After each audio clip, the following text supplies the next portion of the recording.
Coming to you live from my apartment, it's Rob Has a Podcast, and now here's the guy who says, say it ain't so, Joe. I'm Rob's sister, Nino. Hello, everybody. Welcome back to another wild eviction night here on the Big Brother 26. Lot to break down here tonight on the final night of the AI Arena and the final night of Joseph.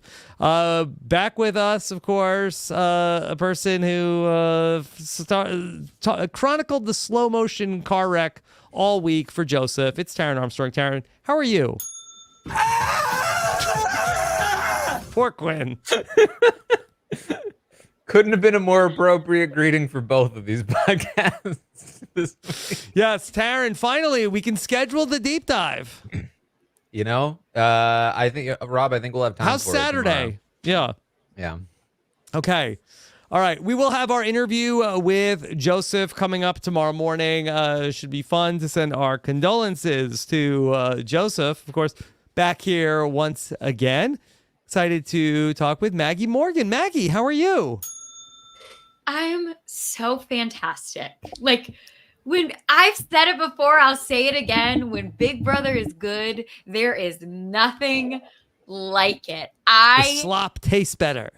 I cannot believe that we've had banger after banger, week after week. Like, when Mackenzie was in that DR and she said, Joseph, I about fell off the couch. I am thrilled. I cannot wait to talk to you guys. Okay, very excited to have you here and back with us. Coming off of an appearance on the slop, it's Aman Adwin. Aman, how are you? Okay, so $35.99, $19.99. That's a good deal. $19.99 again. These are the prices that I'm finding on Amazon for some scuba gear for Taran, for when he eventually does this deep dive with Joseph. That's very affordable scuba gear. It's very affordable. I wouldn't trust it. For a very affordable game. I don't think it's going to be that dangerous. Yeah, you know, these are just snorkels. Yeah, it'll be more of a snorkel than a deep dive, I think. Yeah. But I'm excited to be back. This was this is a hell of an episode. I'm excited to talk about it. And Big Brother, I agree with Maggie. When it's good, when it rains, it's a torrential downpour. I love it. All right, well, a lot to break down here tonight on a big eviction night. We'll take your questions later on in the show, get them in, okay? So schedule of events for Friday coming up. We'll have our interview with Joseph. Then at noon, Taran and Puya will be back to update you on whatever happens overnight with our new HOH.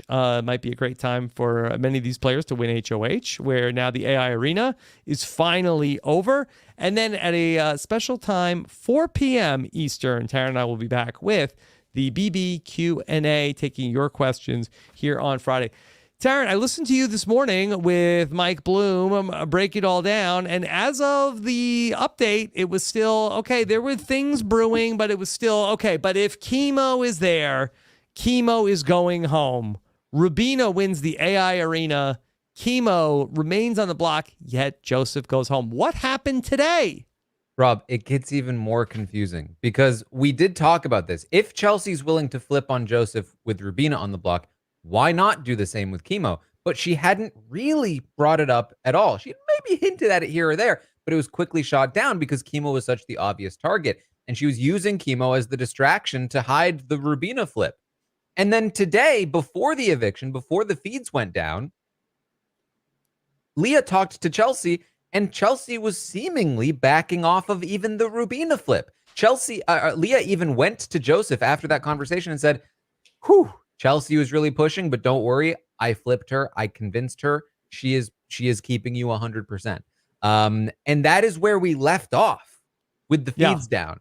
And so somewhere along the line, this changed. And whether it was before the eviction, whether it was during the speech, we can't really know until they talk about it, which hopefully they will soon because the feeds are back. Okay. All right. Any theories, Maggie, Aman?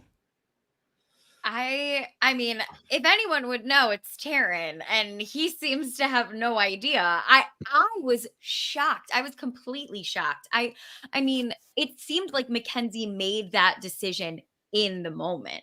But also, like, why would Chelsea vote if she didn't think that she had the numbers? So they must have just had like a last second conversation, I guess. I don't know.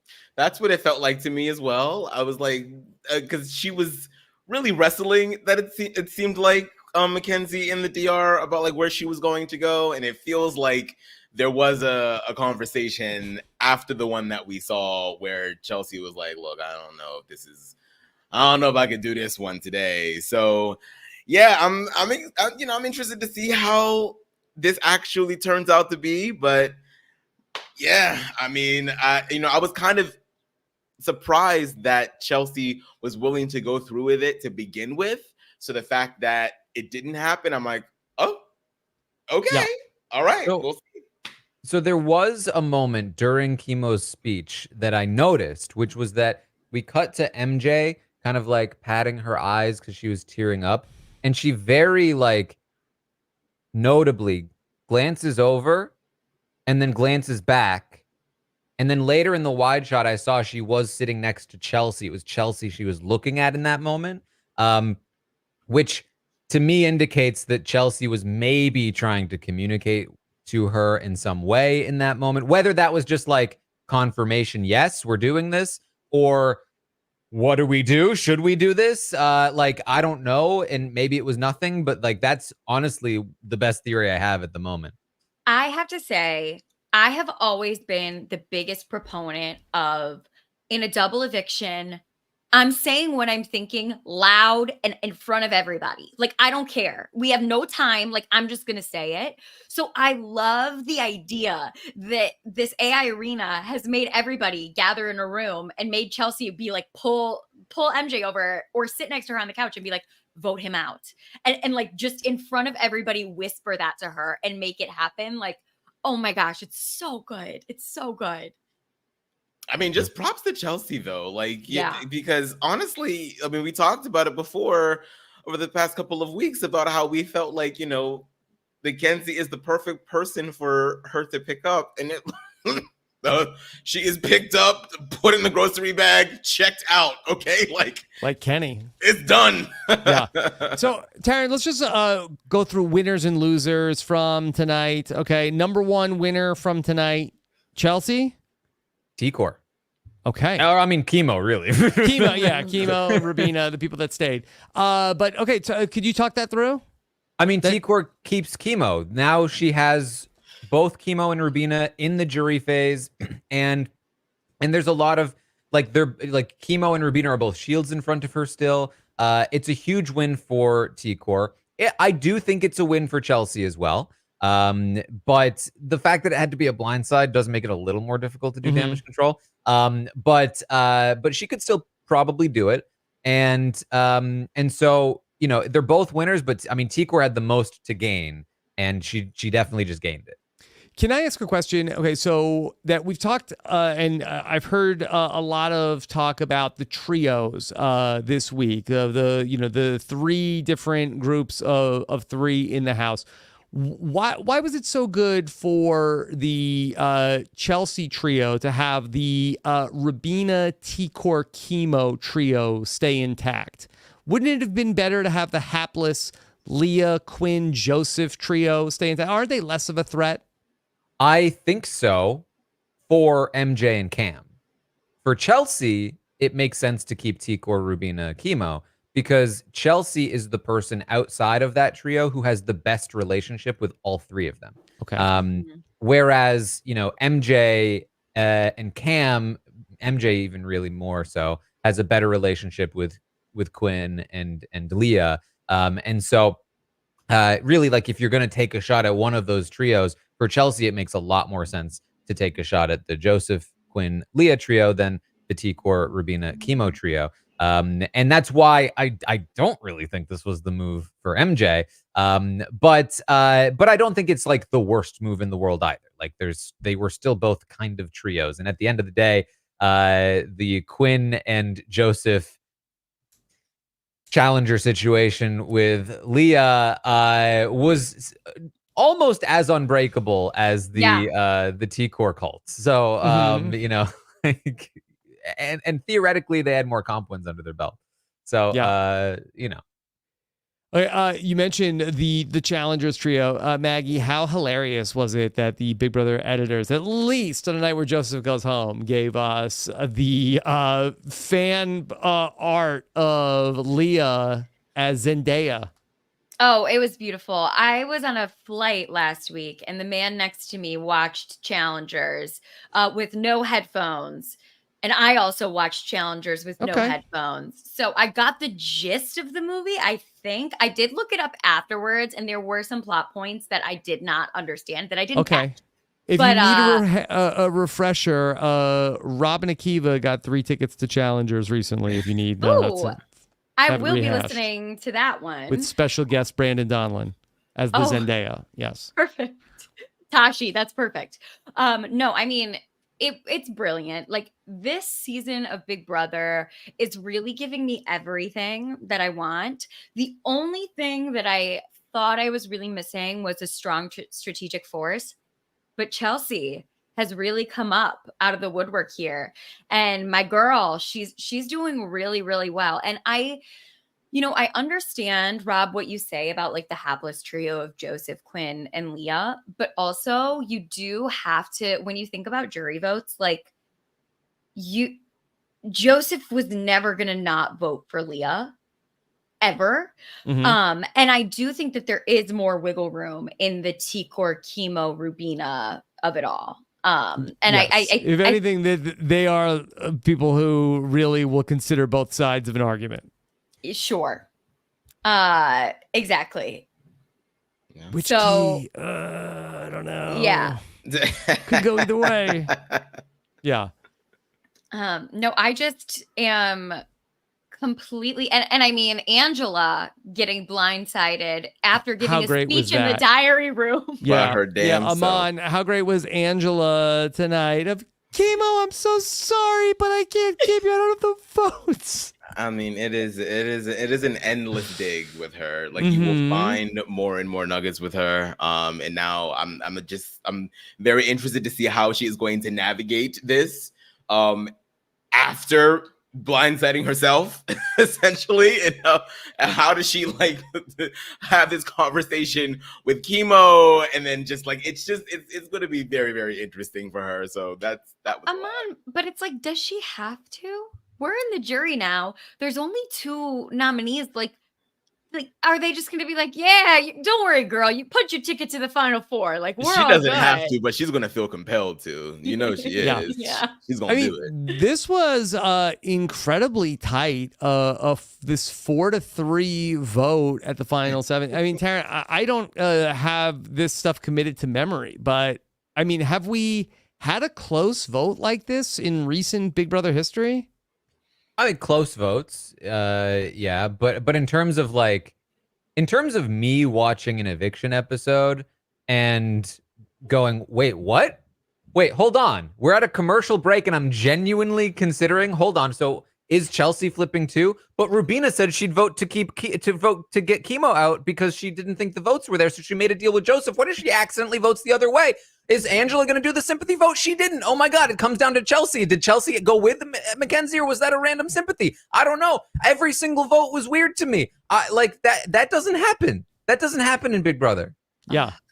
It's so good. We are so used to giving. In this season, we do get to receive. It's beautiful. I felt like as soon as I heard Mackenzie say she was going to do Joseph, I was like, okay, it's probably going to be him, because she was like the main person pushing for him to go. So I was like, something must have happened for him to be the one voted out. So I was shocked.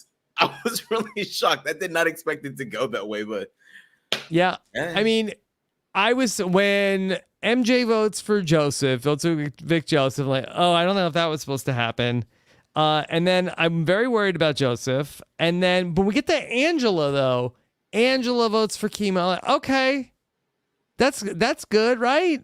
But then I know Chelsea's still got to vote. I mean, there was a world where that was a last minute shift because of the speech from MJ, and Angela, thinking that the votes aren't there, votes Chemo out, and it turns out she could have saved Chemo by voting for him to stay. Which has happened in Big Brother Canada, at least, that somebody has done that.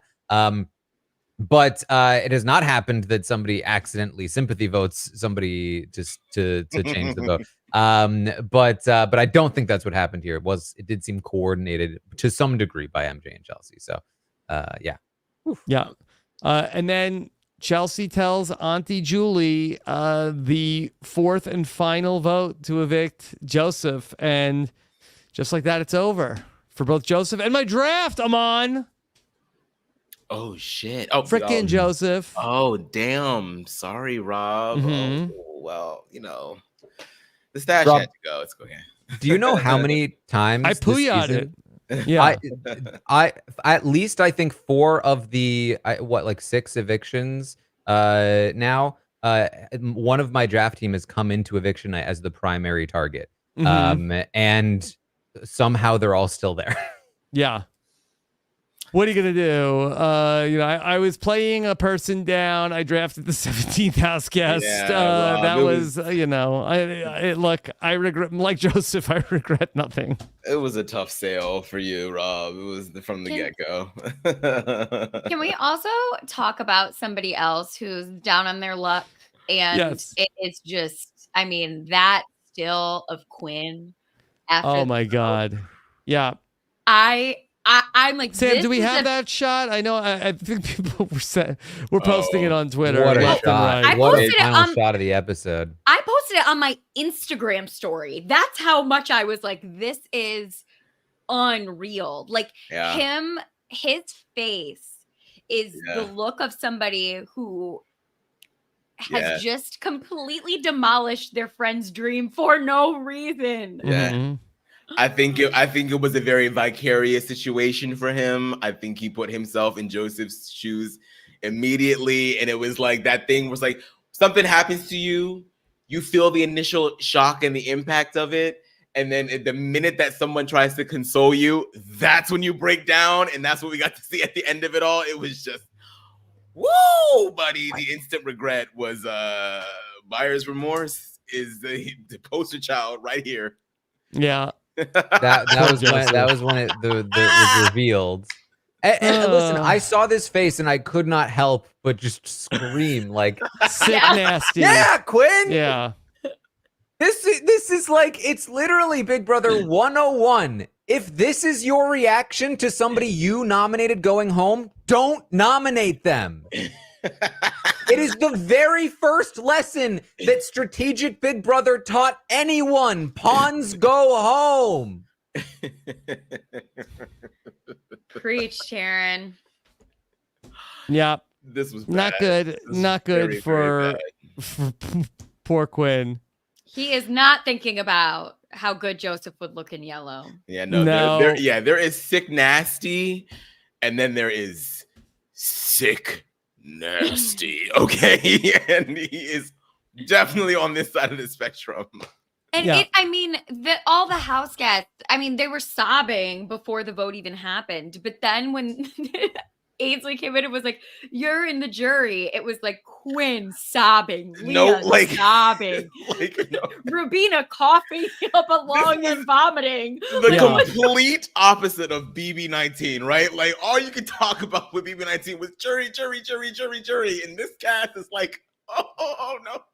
Joseph. Joseph did say if this was a real season, then he would be on the jury. What word did he use? What was the qualifier? Regular season. The Dr. Will fan. I kind of love that though. I love that. talk your stuff, because you be knowing this is usually supposed to be some non-person stuff. Now you didn't excluded us, and now it's 7. Like.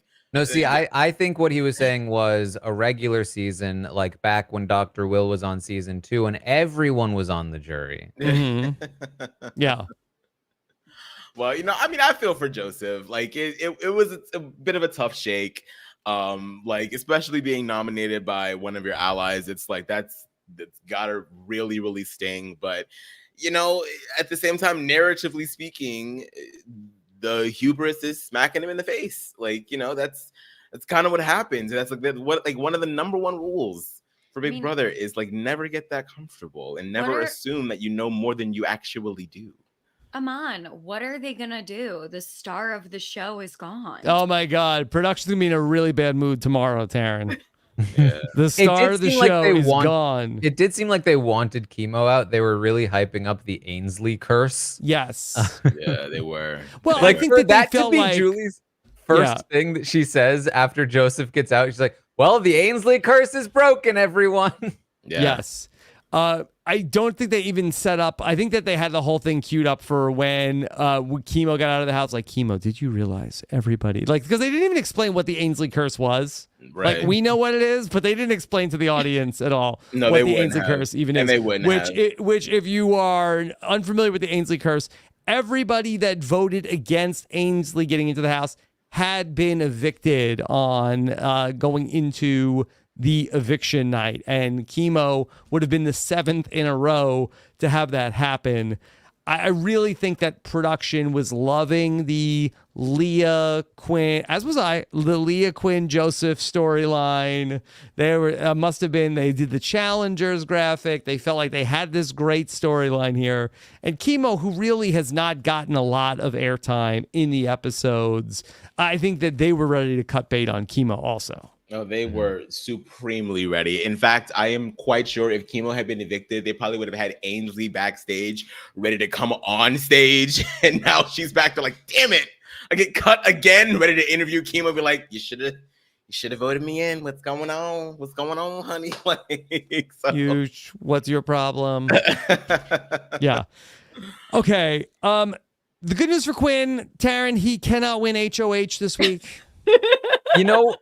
That is good news in the sense that he can't further blow up his game, but it's very bad news in the sense that the AI arena also just ended, which means that he is in a lot of danger this week. There is a lot of reason to just scapegoat Quinn after this vote flip. There was already a lot of talk about trying to backdoor him this week when he can't win HOH, and now he can't win an AI arena either. And if the backdoor actually goes through and he can't compete in the veto, it just might be curtains for Quinn. Yeah. Wah, wah. It would be poetry, Maggie, for them to go out back to back, though. I mean, like, I'm sorry. I know Quinn loves Big Brother. He's a super fan, totally. But like, what a sad state of affairs we have with Quinn. It's not it's not good. It's not great. It's not even okay. It's pretty abysmal. And I think that if we watch him this week, the downfall of Quinn, it will maybe just be the poetry that we need. Okay, this is a good check-in. Okay, so Quinn, 50 some odd days into this season. Aman, what's more likely? A year from now, Quinn has a podcast about Big Brother, or Quinn never watches an episode of Big Brother ever again? Oh, he announces that he's going to take a break from Big Brother first, and then he releases his podcast 2 weeks later. It's a happy medium. We've seen it both ways. Somebody goes out there, they have this experience, and then, they end up like, I hate the show. I'm never watching it again. It's giving the Nicole Franzel experience after BB22. She's crying on like each night, and then she's on reindeer games. Okay, Aman, but we cannot compare him to Nicole Franzel. She's great at Big Brother. Oh, okay? I mean, no, not in that sense of like, gameplay, but the squirreliness, that gene is activated in both of them for sure. Oh. Yeah. What are you going to do? I like really actually am excited for your deep dive with Quinn, Taran, because of all of the things that you have to discuss with him. Like, why did you do the things that you did? And what were you trying to accomplish? I know why. When you did the things that you did? And what were you thinking? Like, I would love to hear him say in his own words what he was thinking. Yeah. I feel like we're hazing the two of them without them being here because they clearly are like such big fans of No, like I know. the show and like the podcast and everything. Then act like it. Then don't be horrible at the show. No, I'm not saying the criticism is not warranted. It definitely is, but it's just so funny because. But they are- can handle it also. Oh, Yeah. of course they can. Of course, Yeah. This is someone that he calls himself Quinneth. Okay, like he's gonna be okay. Mhm. Like he's gonna be fine. Stop embarrassing us. Famously, Rob called Steve a loser, Hmm. Well, there you go. and he went on to win. You went Yeah, on to he win. did What, win. yeah, what do we know? You know? Yeah. Okay. Well, we do know some things, which is don't put your allies on the block. Yeah, that's a pretty good one. That's Yeah. bad. Okay. Yeah, it was bad. All right. So we got in this episode also a little bit of the MJ, Cam, Chelsea love triangle. That came up in the episode. It did not prove to be a factor in the vote as far as I could see. Well, they really like portrayed this to be the in that T-Core uses to sway Chelsea, which was, I thought, not an untrue sort of angle to use, but definitely not the one that I think has been like the primary narrative, because obviously there's a lot of strategic reason for Chelsea to want to do this, but there definitely was this was a factor, I think, in Chelsea's decision to want Joseph out, and to go like do something that was against Cam essentially. And so I thought it was very interesting that we were really like honing in on, well, T-Core uses this opportunity to manipulate Chelsea into making this move, which was what the edit seemed to portray. Mm-hmm. How real is Cam and MJ? It's exactly what you saw. It's Yeah. head petting and lying on thighs, like jumping on beds. Yeah, Jumping to on me, beds. it feels like two people that are, as I always say, under the lights. People start looking real good after a few days. Yeah. Totally, Aman. We call it. Some of my friends have worked on cruise ships. They call it ship goggles. You know, Right, it's like, right. yeah, they're bored. I think. And not to say that both of them aren't attractive, they both are. It's Mhm. just, those inhibitions start getting lowered a little bit. You just need that little skin to skin contact. And That's skin to skin. Skin to skin, Rob. And yeah, I just think that I think it could potentially blossom into something. I don't know if the both of them are actually looking for that. I just think that they're just both comfortable. I think especially for Mackenzie, I feel like she's been feeling so isolated this entire time that any type of like oxytocin release is gonna get her going. Wow, this guy's very scientific. Sorry, bio major coming through. Yeah, it's good. Well done, Aman. Yeah. Against the backdrop of the Leah, Joseph, Quinn, what's the future of Leah and Quinn after this? That could, being blindsided together, push Leah and Quinn, hey, we're in this together? No, I think she's distancing herself at this Yeah. point. Quinn no longer has any power. Listen, I think it depends on who wins HOH. Yeah. But if the target is Quinn this week, Leah forgot his number. That she New phone, never who knew. dis? Yes. Yep. I mean, she been looking for a reason. Okay, you think you think she was up in that bed for her health? No. Okay, she was up there to get in good while the good was going. Okay, I mean, and that is it. Leah is like a true floater.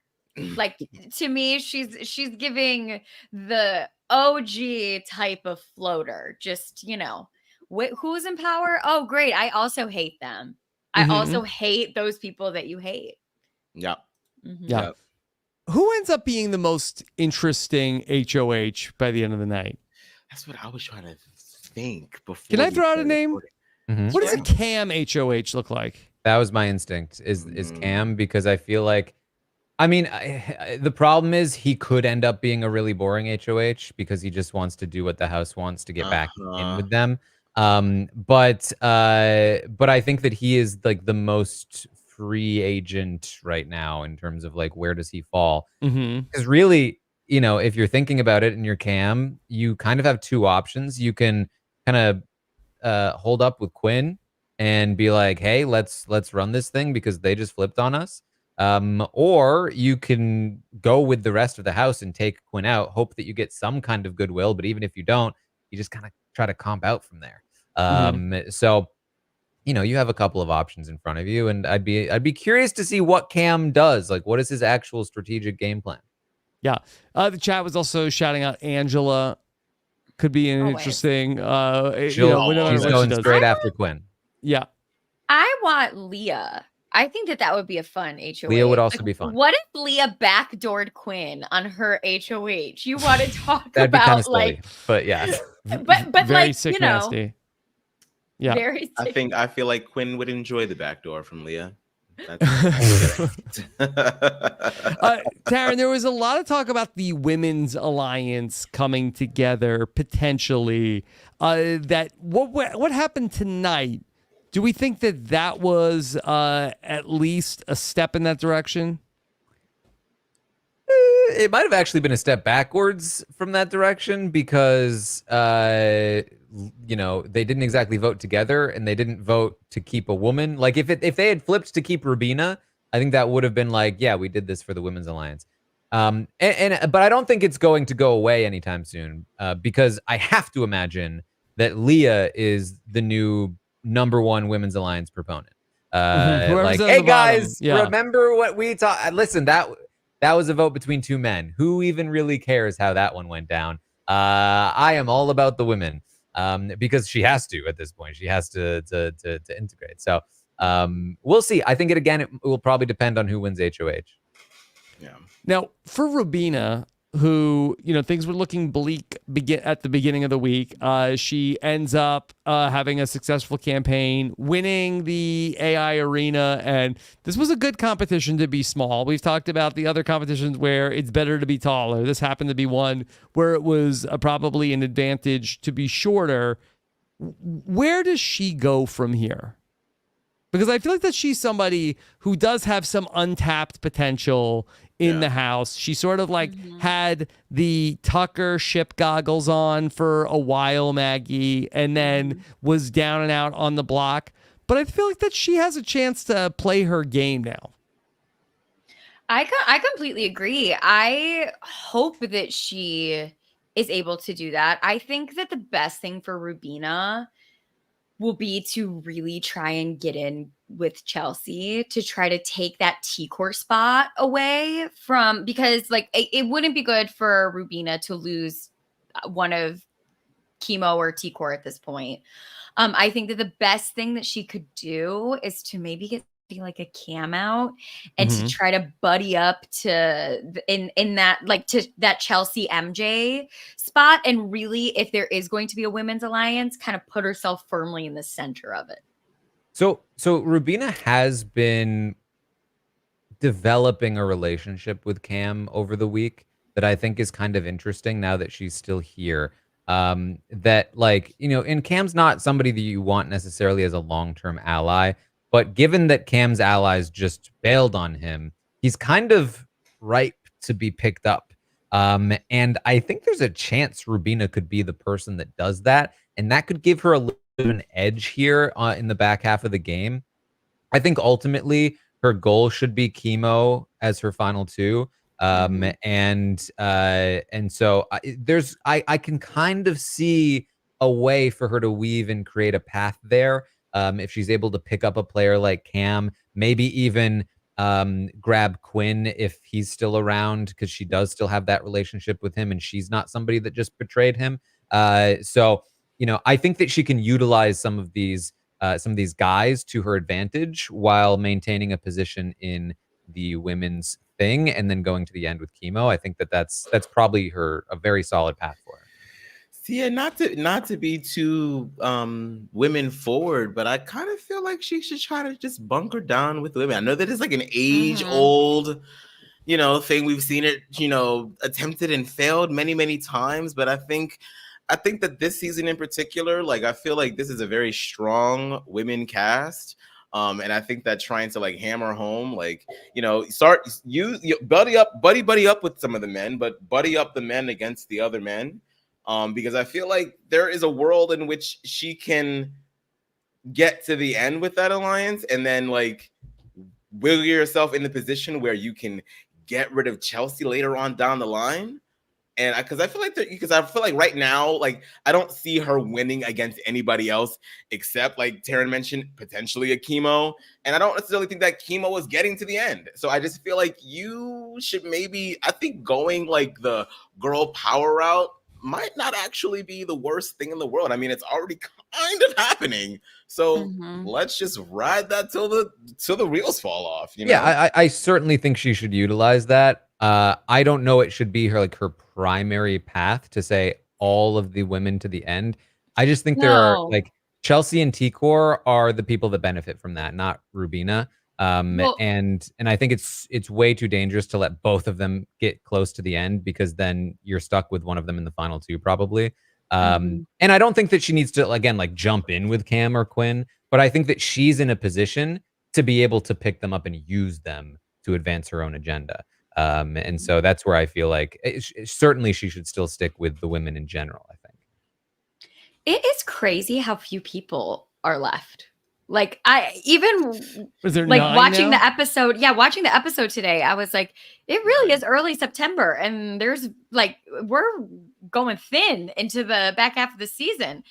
I kind of thought Julie was going to say that we were going to have a double eviction next week when she started to lay out the schedule. I was like, maybe, but I guess we'll have to wait. But I agree with you, Taran, that she shouldn't go like all in, let's get all the rest of the guys out, go all in on the women. But I do think if she can sort of usurp the T-Core spot, that's what I was trying to say. Like T-Core and Chelsea are firmly at the center of that. And if she could sort of usurp the T-Core spot, I think that she'd be in pretty good shape. I think for me, I still think it's a balance of both. I think obviously like going full hardcore girl power, yes, that's a bit of a risk because you do leave Chelsea in the game, you leave T-Core in the game. But I also think you still utilize your trio. You still got T-Core, you still got Chemo. Use that, make that the nexus, the power nexus of the house. Use that to get Cam out of there, get Quinn up out of there, and then get Chelsea up out of there. And then you are sitting in a nice, really, really, really good position. T-Core is still like a bit of a threat, but I still feel like, if you are able to like sort of like start making those moves to get those people out, I think that creates like a really nice narrative for you. And I feel like her winner equity goes up in that position for me. We saw Joseph have, I thought this was the longest interview with Julie of the season. I don't know if they thought that they were going to use up more time. Taran, did that feel long, the segment that Joseph had with Julie? I would say a little bit. There was definitely a really we had goodbye messages. We had everything. Listen, there was a part of that interview that was maybe my favorite moment of a Julie interview this season. Yes, what was it? She was asking him about the votes and where he thought the votes were, and this happened. I would guess that Cam and Mackenzie did, but voted to keep me. No, Cam voted to keep you. No, that's what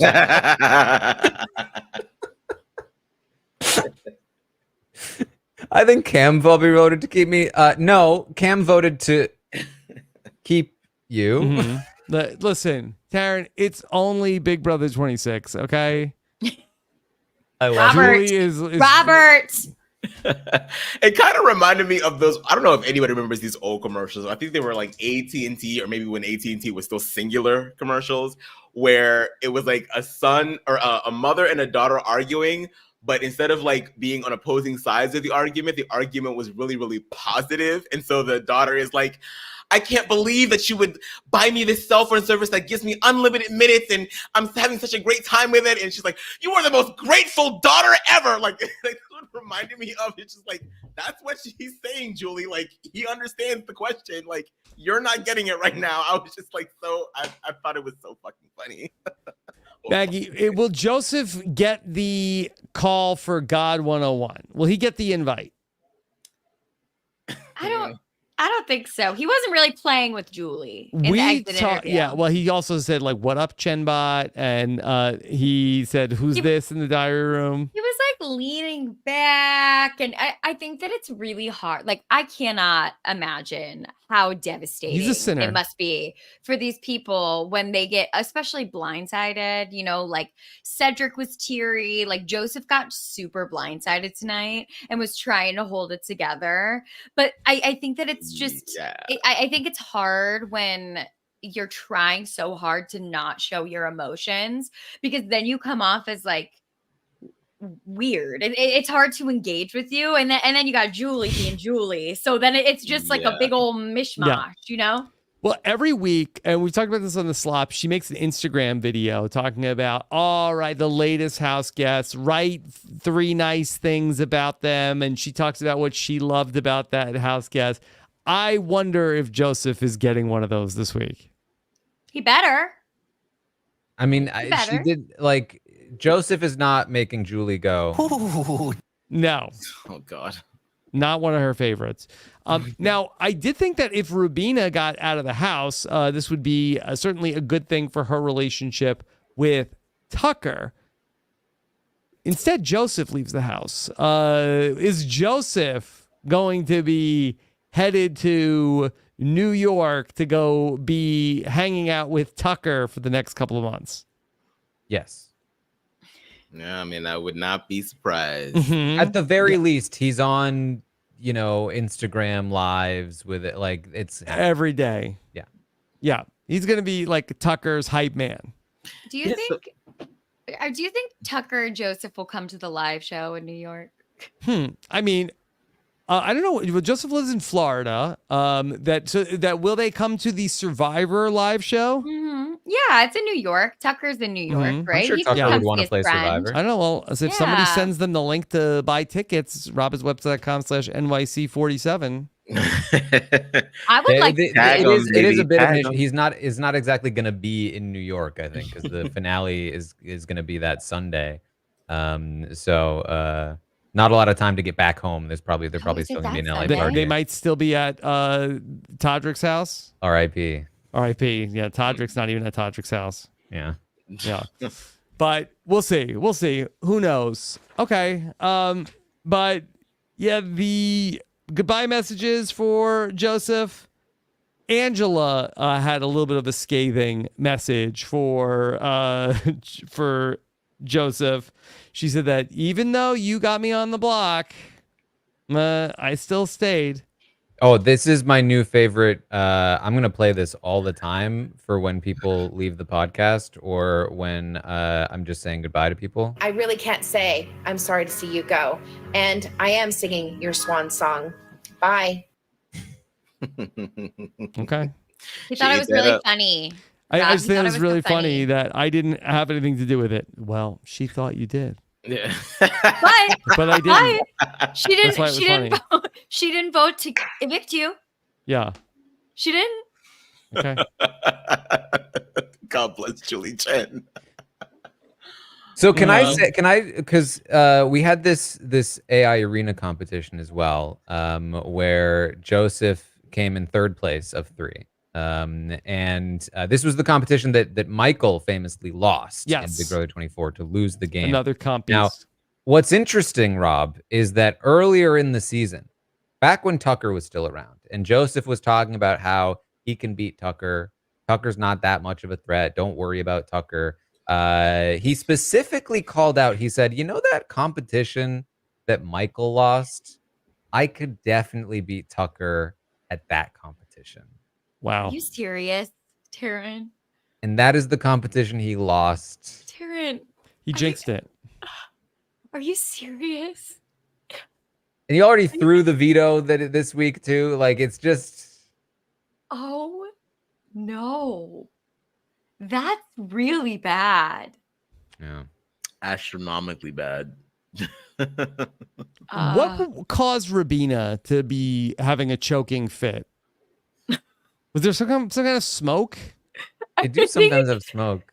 She wasn't like choking though. She was like gagging kind of. Mhm. I love that. So Yeah. she was coughing, and they were like, "What was out in the AI arena?" And then she apparently took that to mean, "Oh, so the competition was that we had to, as everyone's like Quinn is sobbing."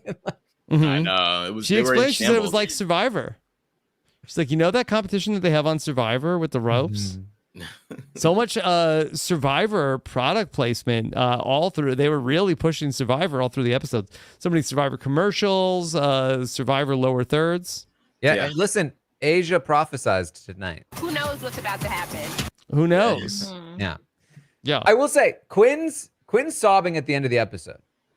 I do think actually matters to some degree because he is the default person to turn on now because he has been turned on, and so it's easy to target Quinn, and he's a bit of a comp threat.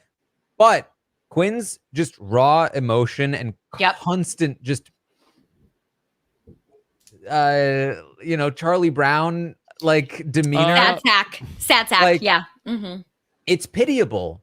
And people do pity him sometimes. And I do think that if there is any hope for Quinn, like it's that. It's the fact that he felt so much in that moment for Joseph and that he was sobbing. There is, maybe a slimmer of hope that could win some people back over to his side. It's the Mhm. wounded bird era for Quinn. Yeah. I mean, for Quinn, did he actually, in the opinion of the house, do anything wrong this week? Or did he just get sort of just very duped this week? I think that most people would say he did nothing wrong and it was Yeah. nothing to do with Quinn. It just happened. Right. T-Core would say different, though. T-Core would say different. Yeah. Because I feel like even though he was like, hey, the 5 people that voted out Tucker, I have to protect those people. I'm protecting all these people that they voted with me. And so I'm going to put my ally on the block to help out these other people who helped me. And then they ended up stabbing him in the back. So maybe there is some path for him where that they've said, like, okay, hasn't he been through enough? No, It doesn't usually go far. Yeah. like what? Who's gonna say that? Chelsea? Yeah, Chelsea has shown that this sob story really works on her. You know what I mean? Like there aren't really. I feel like the people that could maybe work on are people like maybe somebody like a Chemo, but Chemo was up there on the block next to Joseph, and Quinn is sobbing because Chemo didn't go. What about home. MJ? Well, I think it's less about feeling bad for Quinn and more about how much it disarms him in the eyes of other people. Like he seems so pitiable. Like he's somebody to be pitied, not somebody to be feared. And that change of perception could be enough to, again, soften some of that idea that like we might target him or use him as a scapegoat. Because, why bother? He's so bad at this. Mm-hmm. Yeah. Yeah, but the thing is, like, also, Taran, has anybody really feared him? They've not liked him. They've thought he was like slimy, but I don't know that in the past couple of weeks they've been like, he is the big threat. Specifically this week, they've been talking about Quinn is Okay. the toughest guy to get out of this house. He is the biggest comp threat of the guys, and therefore the first person we should target. And I think that, like, certainly if you're going to have a burst of emotion following being blindsided, sobbing is a much better reaction than like Anger. stomping around being angry, because then you're like, oh no, I don't know how he's going to feel about me. And when you try to talk to them afterward, you're like, is he now just pretending and hiding his anger? Whereas the open sobbing sadness just makes it feel like, oh wow, he just really was sad for Joseph. And it feels a lot more genuine when he then talks to you about his sadness. So, again, I don't think this is like some super great strategic game-saving move, but it's something. It's, I think, something worth pointing out. Okay, Taran, they have been studying for a quiz that is going to be tonight's HOH competition. How do you feel like that is setting up? It's interesting. Chemo and a lot of people have been studying. Leah was studying a lot. MJ is somebody that they specifically called out as being bad at the studying. Angela didn't have as much support in the studying. But there were 40 videos.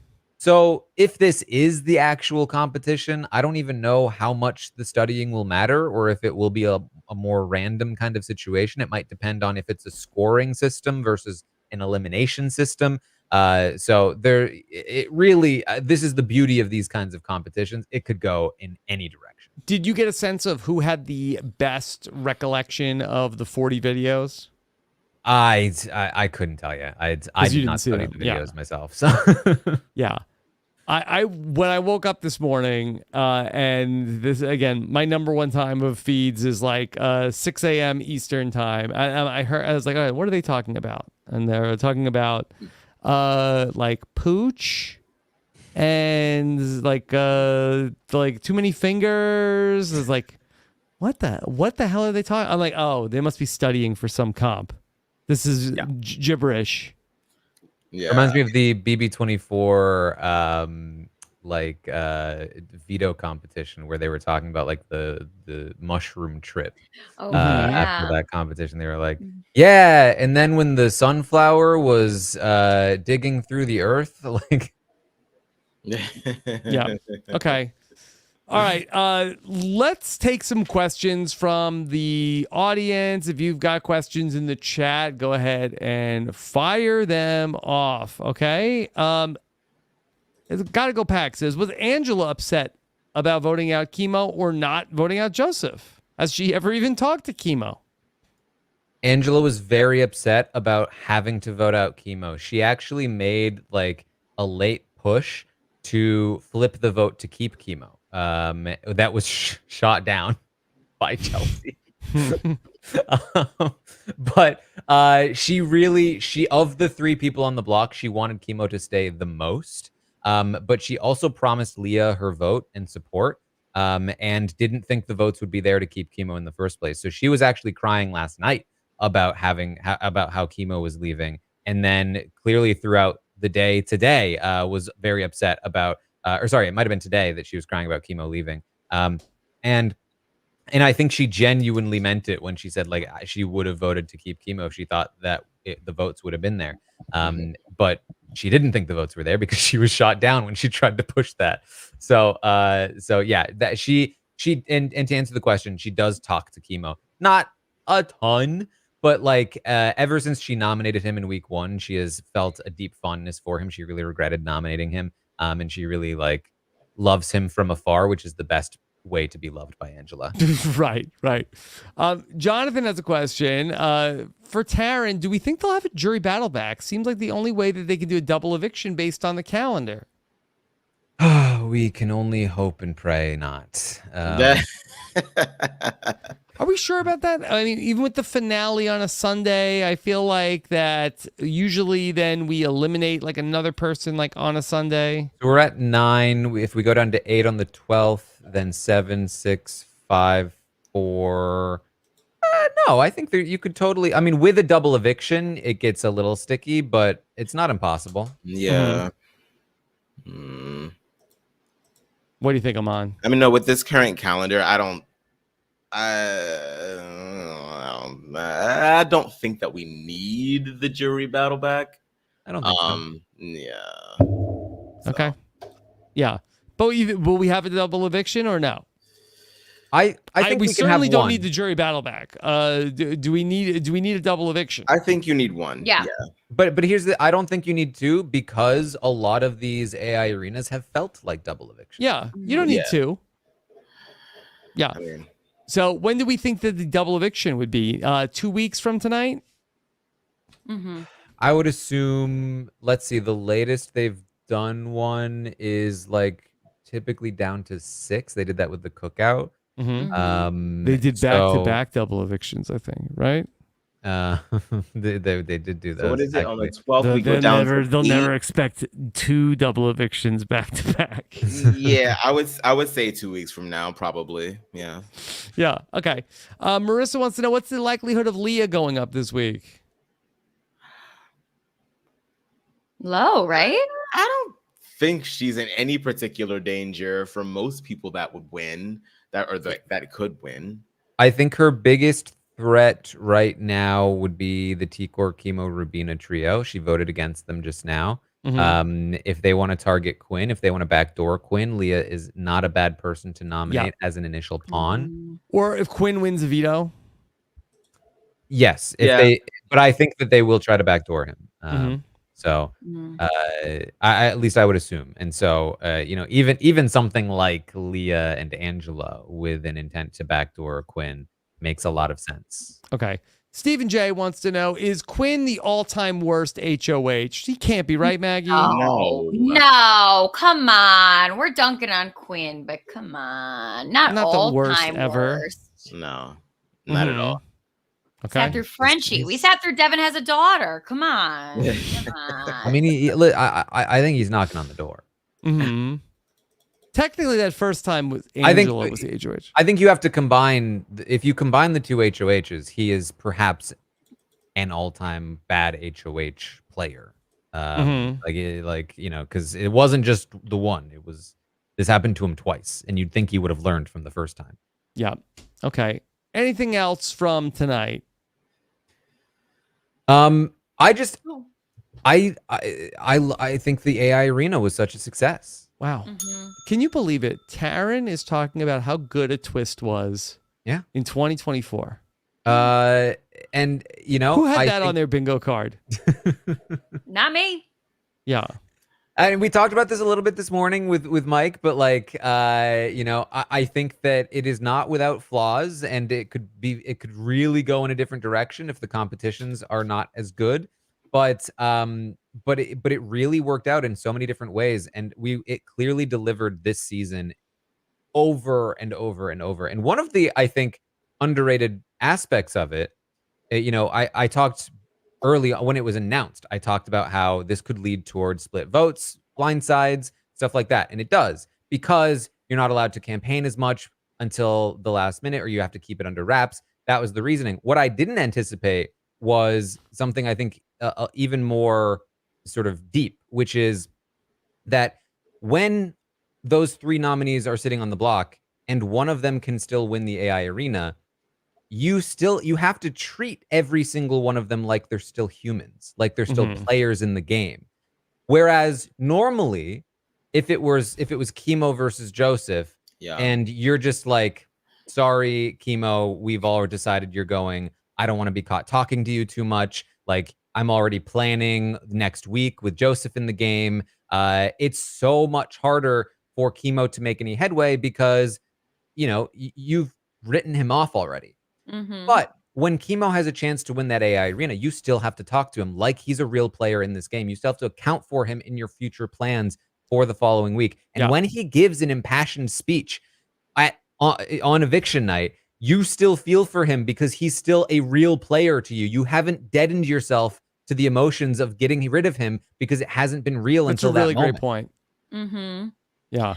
I hope, dare I say, that they make it a pre-jury thing. BB27? It doesn't have to be an AI theme. They could call it something else. Just the arena. Call it the arena. And the silver power of veto or whatever was initially a twist.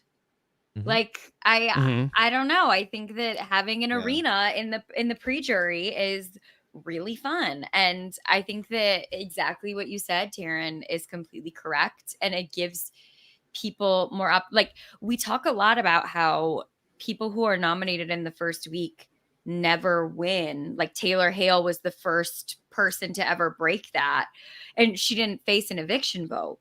And it's because of what you're talking about, Taran. It's the fact that people write people off and are like, okay, I'm already moved on from this. And I think that it's made it all so exciting. Yeah. I was just thinking, like, did they try to implement this into BB24 with like the backstage boss? Was this sort of like the early proto AI arena? Yeah, that seemed like the worst version of it, though, where it would have come down to the competition itself to decide. who left and who stayed. Hey, the backstage boss had to walk so the AI arena could fly. Can I also say, I think something about the AI arena that makes it a more equitable comp is that they don't do it in the backyard. They do it in that smaller space upstairs, so they don't have as big of an area to do those types of comps where it's like all of the running back and you know what I mean? I think that also has something to do with it. Okay. Interesting. All right. Let's see what happens tonight. We got a lot to get to, of course. Make sure you stay tuned for all of our Big Brother coverage. Go to robinswebsite.com/BB26 to make sure you're subscribed to get everything coming your way tomorrow, including our interview with Joseph, the live feed update, and for the patrons only, our BBQ&A coming up on Friday at 4 p.m. Eastern. Then, right after this episode, we're going to premiere. I did an interview with the founder of Proto Hologram. I believe that's 2 words, art department. So we have an interview with David Nussbaum. He is the founder of Proto Hologram. I've known him for a long time. And he shared some behind-the-scenes news, or I shouldn't say news, some behind-the-scenes stories of how the AI proto-hologram works, how he got involved with the show, a little bit of a demonstration of what the proto-hologram can do. So check that out. We're going to premiere that live right after this episode. Then Friday, 4 p.m., BBQ&A patrons will have the link out to you tonight. Ask your questions for Taran and me coming up on Friday. Oh, day one of... Look, people were very excited today. We dropped the first of 9 straight days of Survivor previews. People were going berserko. I had no idea. This Genevieve person must be a huge fan favorite. People were going nuts. All I see is Asia. No disrespect. Asia and Genevieve, the first of 9 straight days of interviews with Mike Bloom. Mike and I set them up. You'll hear the interview that Mike did with each contestant, and then Mike and I came back and reacted to what they had to say. So check that out. That's in our Survivor podcast feed and the RHAP main feed, or you could watch them on YouTube. Then on Monday night, Chappelle and I talked about Joey Chestnut versus Kobayashi over on Netflix. Very exciting. Taran, talk about what's going on with the Tastemakers, where George R.R. Martin is having some sort of unfinished beef with House of the Dragon. Man, this drama has been ongoing. That George Martin said he was going to write a blog post about why all of his problems with House of the Dragon, and then he wrote it, and he was spoiling things from future seasons. He was dunking on Ryan Condal, the show creator. Then he took it down. HBO released a statement. We got to talk about all of it on the next Tastemakers. Okay, check it out. Go to robinswebsite.com/scripted. And then we talked about the tickets for Survivor 47. I was following along in the chat. We'll give Tucker and Joseph tickets if they want to come, okay? But for everybody else, robinswebsite.com/NYC47. Patrons had the link for a couple of weeks. So whatever the patrons didn't buy up at their discounted price is now available to you at robinswebsite.com/NYC47. Of course, the discounted show tickets, the live shows, including the slop, and much more is available for you when you become a part of the greatest reality TV community in the world at robinswebsite.com/patron. Okay.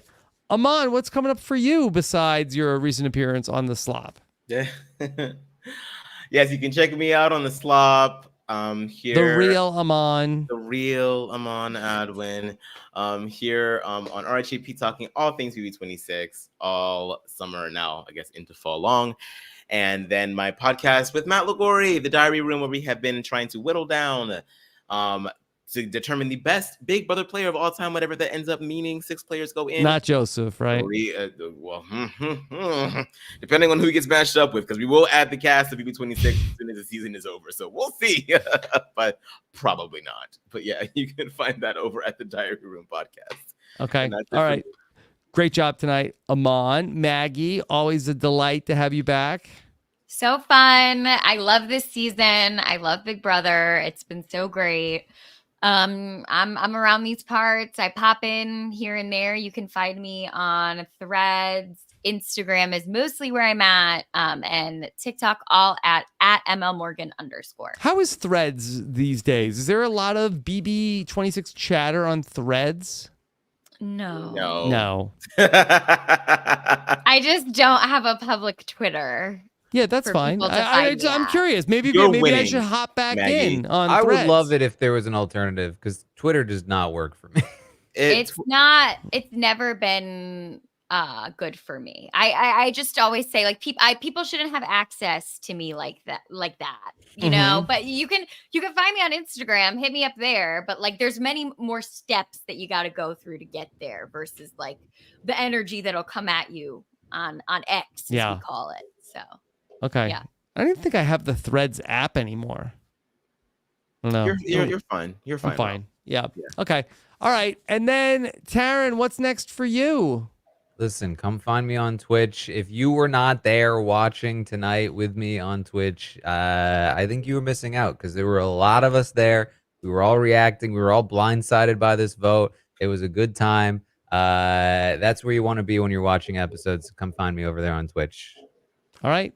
And we've got a busy Friday talking to Joseph, talking the live feed update, and then talking with you. So looking forward to it. Joseph Deep Dive tomorrow. Joseph is going to get a very tiny dive tomorrow. Okay. All right. Thank you so much for joining us. Take care, everybody. Have a good one. Bye.